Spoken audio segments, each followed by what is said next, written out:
On Saturday the 31st of October 1964, a man arrived in the village.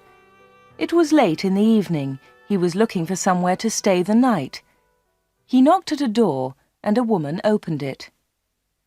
"Good evening, madam," the man said. "I'm sorry it's so late, but can you help me, please? Is there a hotel in this village? I want to stay here tonight." The woman laughed. "A hotel? Here in Wood End? No, sir, I'm afraid there isn't." "What a pity," said the man. "I'm a stranger here, and I want to see your village tomorrow." The stranger was very polite. He was tall and had dark hair, and he had strange green eyes. "Perhaps Mrs. Harrison can help you," the woman said. "She has a room. Perhaps you can stay with her. Wait a minute, I'll get my coat and I'll take you there." The woman took the stranger to Mrs. Harrison's house. Mrs. Harrison gave him a room for the night. He was very glad. It was the last night of October, and it was cold. The next day was Sunday. The man looked round the village. He was very interested in the history of the village. He met some of the villagers and asked them their names. But he did not visit the church. That was unusual. The church in Wood End was the most beautiful building in the village. But the stranger was not interested in it. He did not go to church that night with all the villagers. It was the first Sunday evening of November. When the villagers came out of the church, the man had gone. They had all liked him. The ladies had thought he was very good-looking. A few weeks later he came back. It was the first Sunday in December. The villagers were coming out of church. It was cold and dark. "Hello," he said. "I'm back again. It's nice to see you all once more."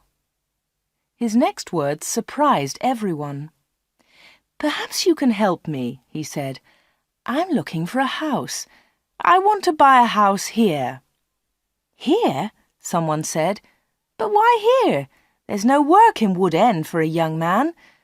All the young people leave the village. They find work in Lydney, the nearest town."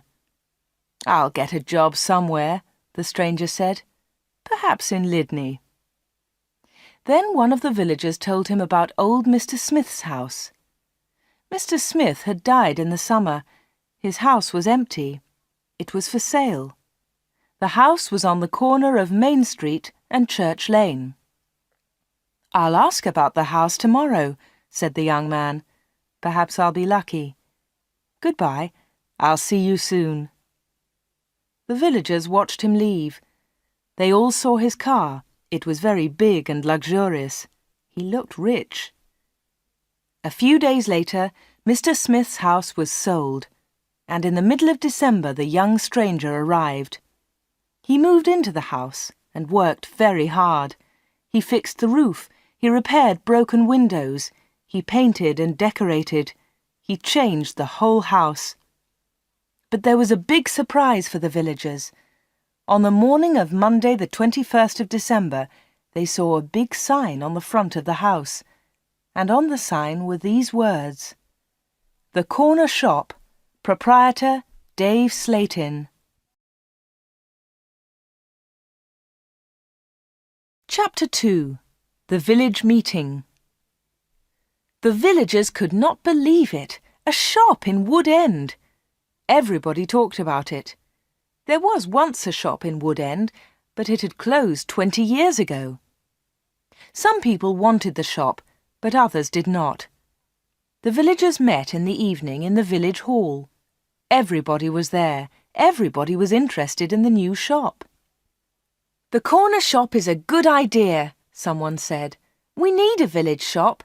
We won't need to go to Lydney." Then Mrs. Harrison spoke. She liked the stranger, Dave Slatin. "I agree," she said. "A village shop is a good idea. It's too quiet here. Wood End needs a shop." "Nonsense," said Miss Brown. She was the village school teacher. "Lydney is not far away. There are lots of shops there." Soon everybody was shouting. Then Mr. Hart spoke. He was a very big man with a loud voice. "Listen, everybody," he shouted. "We've never had trouble in this village before. We've always been quiet and happy. Now this shop is causing trouble." "Let Mr. Slayton speak," someone said. "It's his shop. Let him speak."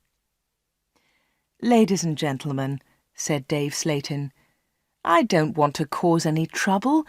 I'm still a stranger in your village. But I want to be one of you. I want to be your friend. I like the people of Wood End." He smiled, and a few people clapped. They liked him. "The corner shop will sell lots of things," he went on. "It will sell food and things for the house. Everything will be cheap, I promise." Everybody was listening carefully. "And I have another idea," he continued. "I'll sell village products." "What do you mean by village products?" asked Miss Brown. "I'll tell you, Miss Brown," he said.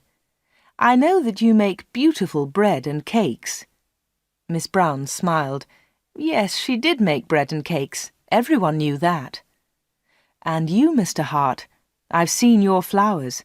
You grow beautiful flowers." Now Mr. Hart smiled. Yes, his flowers were beautiful. Everyone knew about them.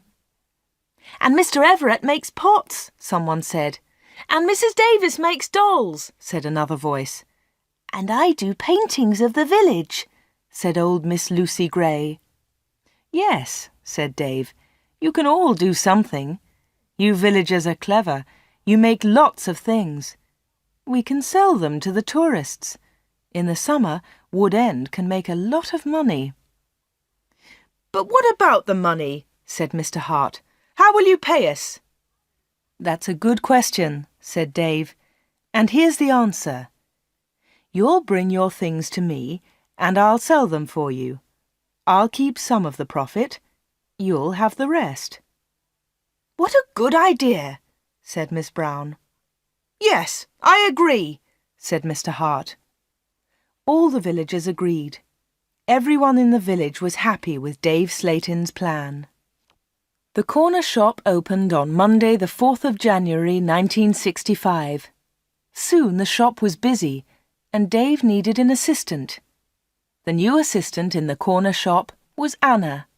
She started work in late January.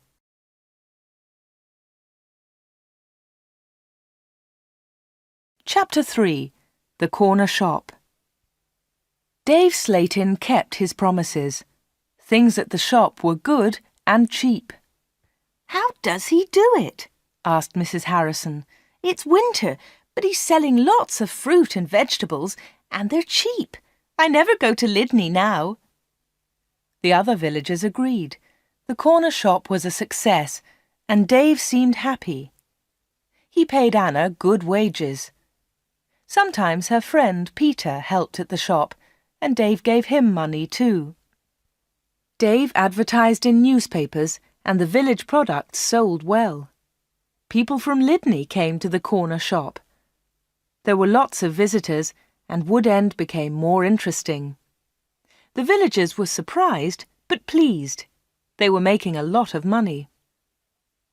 Dave lived alone in a flat above the shop. He was very popular in the village, but no one ever went to his flat. No one ever saw inside it. At the bottom of the stairs there were 2 doors. One led into the stockroom. The other door had a notice on it.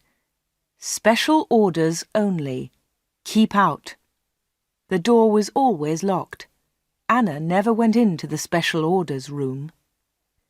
"Why do you lock that room, Dave?" Anna asked one day. "What's in there?" "It's for special orders," he replied. "Big orders." "But you won't get any big orders in Wood End," said Anna. Dave said nothing. He did not want to talk about that room.